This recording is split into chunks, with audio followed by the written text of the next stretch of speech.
The snow fell in silence over the ruined streets of Bastogne. It was the kind of silence that follows thunder, heavy, unnatural, still ringing in the ears of men who had survived what should have killed them. Smoke rose from shattered buildings in slow, gray columns, and the frozen ground was cratered like the surface of a dead moon. American soldiers, their faces blackened with soot and exhaustion, sat in clusters around dying fires, staring at nothing. They had held.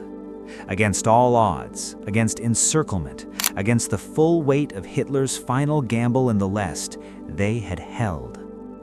In a farmhouse on the outskirts of town, two men stood over a map table, one American, one British.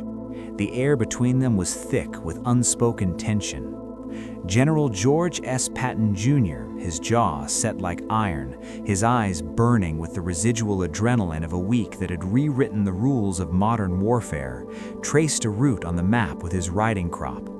Across from him, Field Marshal Bernard Montgomery stood rigid, arms folded, his thin lips pressed into a line that betrayed nothing but disapproval. Montgomery had just returned from a tour of the northern flank, where British forces had shored up defenses during the German breakthrough. He had expected to find chaos, confusion, the telltale signs of panic that accompany disaster. Instead, he found something far more unsettling. Evidence of a maneuver so audacious, so reckless, so breathtakingly fast that it violated every principle of caution he held sacred. Patton had turned his entire Third Army 90 degrees north in the middle of winter in 48 hours and smashed into the southern flank of the German Bulge like a hammer into glass. Montgomery did not speak immediately. He studied the map, his eyes tracing the impossible vectors of movement, the supply lines stretched to breaking, the exposed flanks, the gamble layered upon gamble. And then he said it, quietly, almost to himself, but loud enough for Patton to hear: brilliantly dangerous.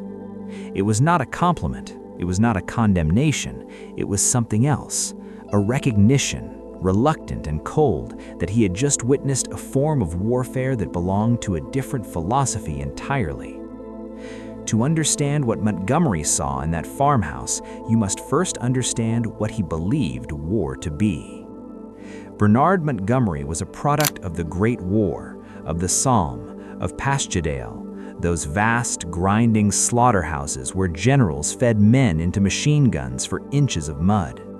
He had learned that war was attrition, that victory came not from brilliance, but from patience, from methodical preparation, from the slow accumulation of advantage.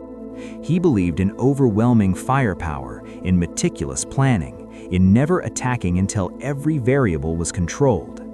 His greatest triumph, Al Alamein, had been won not through maneuver, but through sheer weight of material, through artillery barrages that lasted days, through infantry advances measured in yards per hour.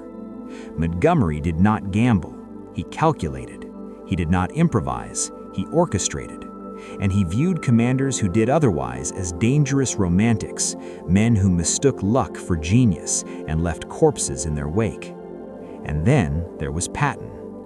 George Patton believed war was violence, not controlled violence, not measured violence, but explosive, unrelenting, forward-moving violence that shattered the enemy's will before he could think. Patton did not believe in fair fights or even battles. He believed in pursuit, in exploitation, in hitting the enemy so hard and so fast that resistance became psychologically impossible. He had studied cavalry tactics, the Mongols, Napoleon, the old masters of shock. He understood that speed was a weapon, that audacity could paralyze, that the enemy's mind was as important to target as his body. Where Montgomery saw risk, Patton saw opportunity. Where Montgomery saw caution, Patton saw paralysis. And in December 1944, when Hitler launched Unternehmen Wacht am Rhein, the last great offensive of the Third Reich, these two philosophies collided. The attack came through the Ardennes on December 16th, a massive thrust of three armies aimed at splitting the Allied line, capturing Antwerp, and forcing a negotiated peace. fog and snow concealed the advance. Within 48 hours, American divisions were surrounded, communication lines severed, supply routes cut. The 101st Airborne found itself encircled in Bastogne, a road junction critical to the German advance. Eisenhower called an emergency conference at Verdun. The mood in the room was grim. Intelligence officers laid out the scope of the breakthrough. Division after division, marked in red, encircled, cut off, overrun. The situation was fluid, they said, which was a polite way of saying chaotic. Eisenhower turned to his commanders and asked a simple question: how soon can you attack? There was silence. To attack meant to disengage from current positions, to pivot entire corps, to redirect supply lines, to coordinate artillery and air support, to brief officers and issue new orders. It meant weeks of preparation, maybe more. And then Patton spoke. December 22, 3 divisions. The room went quiet. Officers exchanged glances. Someone asked if he was joking. Patton was not joking. He proposed to disengage 3 full divisions, tens of thousands of men, hundreds of tanks, thousands of vehicles, from their positions along the Saar River, turn them 90 degrees north, march them over 100 miles through winter roads, and launch a coordinated attack into the flank of the German offensive, all in 72 hours. It was impossible. Everyone in the room knew it was impossible. Eisenhower looked at him for a long moment, then nodded. Get moving. What followed was a feat of logistics and leadership that military historians still study. Patton's Third Army was not a small unit. It was one of the largest mechanized forces in Europe, a sprawling organism of infantry, armor, artillery, engineers, supply trucks, field hospitals, communication units, and fuel depots. To move it required not just orders, but orchestration, a symphony conducted across frozen roads in the dead of winter. Patton had anticipated this moment. Days before the German attack, he had sensed something brewing in the Ardennes. He had ordered his staff to prepare 3 contingency plans for a rapid pivot north. When Eisenhower gave the word, Patton did not need to start planning. He needed only to execute. Roads were cleared. Supply dumps were repositioned. Tank columns began rolling north through snow and sleet, engines roaring in the darkness. Infantry divisions marched through the night, their breath freezing in clouds, their boots crunching through ice. There was no time for rest, no time for hot meals, no time for hesitation. And on December 22, exactly when Patton said they would, 3 divisions of the Third Army slammed into the southern edge of the German salient. The Germans were not prepared. They had expected caution, delay, the ponderous Allied response they had come to anticipate. Instead, they found American armor pouring into their flank like a flood breaking through a dam. Patton did not stop to consolidate. He did not pause to assess. He pushed forward with relentless momentum, his tanks advancing through the night, his infantry following in their wake, his artillery hammering positions before the enemy could establish defense. On December 26th, the 4th Armored Division broke through to Bastogne. The siege was lifted. The German offensive, already faltering, began to collapse. Montgomery watched all of this from the north, where he commanded the British forces shoring up the Allied line. He watched Patton's divisions drive into the flank of the Bulge with a speed that defied doctrine. He watched as American units advanced without proper flank security, without consolidated supply lines, without the methodical preparation that Montgomery considered essential. And he saw that it worked. But he also saw the cost. Patton's divisions took heavy casualties. Tanks broke down in the cold. Supply trucks got stuck in snow. Units advanced so fast they outran their own artillery support. Men fought without rest, without reinforcement, pushed to the edge of collapse. Montgomery believed this was unsustainable. He believed that Patton's tactics, while effective in the short term, were reckless in the long term. He believed that war was not a sprint, but a marathon, and that commanders who burned their forces in pursuit of glory would find themselves with nothing left when it mattered most. But there was something else Montgomery saw, something he would not admit publicly, but which gnawed at him privately. Patton's soldiers fought differently. The British Army was disciplined, professional, methodical. Montgomery's men followed orders, executed plans, held positions. They were good soldiers, perhaps the best trained infantry in Europe. But Patton's men fought with something else. They fought with aggression, with initiative, with a kind of ferocious confidence that seemed almost reckless. They did not wait for orders, they anticipated them. They did not hold positions, they advanced. And when things went wrong, when plans collapsed, when chaos descended, they did not retreat into procedure, they improvised. Montgomery believed this was a cultural difference. Americans, he thought, were undisciplined, individualistic, prone to heroics. They lacked the patience and professionalism of European armies. But what he did not fully understand was that Patton had cultivated this culture deliberately. Patton did not want obedient soldiers, he wanted aggressive soldiers. He did not want men who waited for orders, he wanted men who seized initiative. He believed that modern war moved too fast for rigid hierarchy, that victory belonged to the side whose soldiers could think, adapt, and attack without waiting for permission. Patton trained his officers to lead from the front. He trained his NCOs to make decisions without consulting headquarters.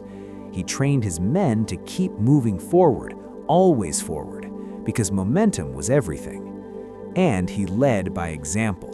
Patton was not a general who commanded from a safe headquarters. He was at the front constantly, his jeep racing along icy roads, his pearl-handled revolvers gleaming at his hips, his voice booming over the roar of engines. His men saw him everywhere, at checkpoints, at field hospitals, at forward positions, and they knew that when he ordered an attack, he was not asking them to do something he would not do himself. This was the American way of war. Not cautious, not methodical, but fast, aggressive, overwhelming. And it terrified Montgomery because he could not predict it, could not control it, could not fit it into his careful plans. The phrase "brilliantly dangerous" became a kind of shorthand for Montgomery's view of Patton. He repeated it in different forms throughout the campaign. In meetings with Eisenhower, he warned that Patton's tactics were too risky, too dependent on luck, too likely to end in disaster. In private letters, he expressed frustration that the Americans seemed incapable of disciplined warfare, that they mistook speed for strategy. But Montgomery never said Patton was wrong, because the evidence was undeniable. Patton's Third Army liberated more territory, captured more prisoners, and advanced faster than any comparable force in the European theater. His casualties, while significant, were proportionally lower than Montgomery's own methodical campaigns. And when the war ended, it was Patton's divisions that reached Czechoslovakia, that crossed into Bavaria, that stood on the edge of Austria. Montgomery believed Patton succeeded despite his tactics. Patton believed he succeeded because of them. And the truth was somewhere in between. There was a moment late in the war, after the Rhine crossing, when Montgomery and Patton found themselves at the same headquarters. The conversation was brief, formal, polite, but as Patton turned to leave, Montgomery called after him, "You take too many risks, George." Patton paused, looked back, and smiled that wolfish smile of his. "Bernard, you don't take enough." It was not an insult, it was not a boast, it was a statement of philosophy. Two men, two worldviews, two ways of understanding what war demanded. Montgomery saw war as a problem to be solved through careful calculation. Patton saw war as a fire to be unleashed, and perhaps both were necessary. After the war, historians and military theorists debated the merits of Montgomery's caution versus Patton's aggression. Some argued that Patton's tactics worked only because of American material superiority, that his divisions could afford to take risks because they had endless supplies, endless reinforcements, endless air support. Others argued that Montgomery's methods were outdated, relics of a slower age, unsuited to mechanized warfare of the 20th century. But what is often overlooked is this: Patton's brilliance was not in his recklessness, but in his understanding of tempo. He understood that modern war was psychological as much as physical, that the enemy's will could be broken faster than his body, that confusion and fear were weapons as powerful as artillery. And Montgomery's caution was not weakness, it was professionalism. He understood that wars are won not just by brilliant maneuvers, but by sustained pressure, by the ability to endure, to replace losses, to outlast the enemy's capacity to resist. The German generals, when interviewed after the war, were asked which Allied commander they feared most. Some said Montgomery, because his attacks were inevitable, unstoppable, like a slow-moving glacier that crushed everything in its path. But more said Patton, because you never knew where he would strike next, and by the time you realized he was coming, it was already too late. There is a photograph from the winter of 1945, taken somewhere in Belgium. It shows a column of American tanks rolling through a snow-covered village, their treads churning up mud and ice, their crews perched on the hulls, faces hard and tired. The villagers line the street, waving, shouting, crying. Some hold flags, Belgian, American, French. Others just stand and stare, unable to believe what they are seeing. Liberation came fast in the winter of 1945. It came in the roar of engines, in the clank of treads, in the thunder of artillery moving north. It came in the form of young men from Kansas and Texas and New York, driving tanks with names like Thunderbolt and Avenger painted on the turrets, eating chocolate bars from their rations, handing cigarettes to children, moving always forward, forward, forward. They did not know they were brilliantly dangerous. They only knew they were winning. And perhaps that was the secret Patton understood, and Montgomery did not. That sometimes, in war, momentum is everything. That sometimes the boldest move is the safest because it gives the enemy no time to react, no time to prepare, no time to think. That sometimes the only way to win is to attack. Epilogue. In the years after the war, Montgomery wrote his memoirs. In them, he praised Eisenhower, acknowledged the contributions of the Allied forces, and carefully documented his own campaigns. But when he wrote about Patton, the tone changed. There was admiration there, grudging and constrained, wrapped in criticism. He called Patton's tactics unsound. He called his methods reckless. He called his leadership dangerous. But he also called them brilliant. Because Montgomery, for all his caution, recognized genius when he saw it, even when that genius terrified him, even when it violated everything he believed about how war should be fought. Patton never wrote much about Montgomery. He didn't need to. His Third Army had written the story in blood and steel, in miles of liberated territory, in the shattered remnants of German divisions that had thought they could hold. And history remembers both men, not as enemies, but as counterpoints, two sides of the same coin, two philosophies that together defined the Allied victory in Europe. One believed in caution, one believed in speed. One saw risk, one saw opportunity. One built walls, one built bridges. And together, without ever agreeing, without ever truly understanding each other, they helped win the war. Because in the end, war demands both. It demands the planner and the improviser, the methodical and the audacious, the careful and the bold. It demands Montgomery's discipline and Patton's fire. And in the winter of 1945, in the frozen fields of Belgium, in the smoke and snow and thunder of the Battle of the Bulge, the world saw what happened when both were unleashed at once.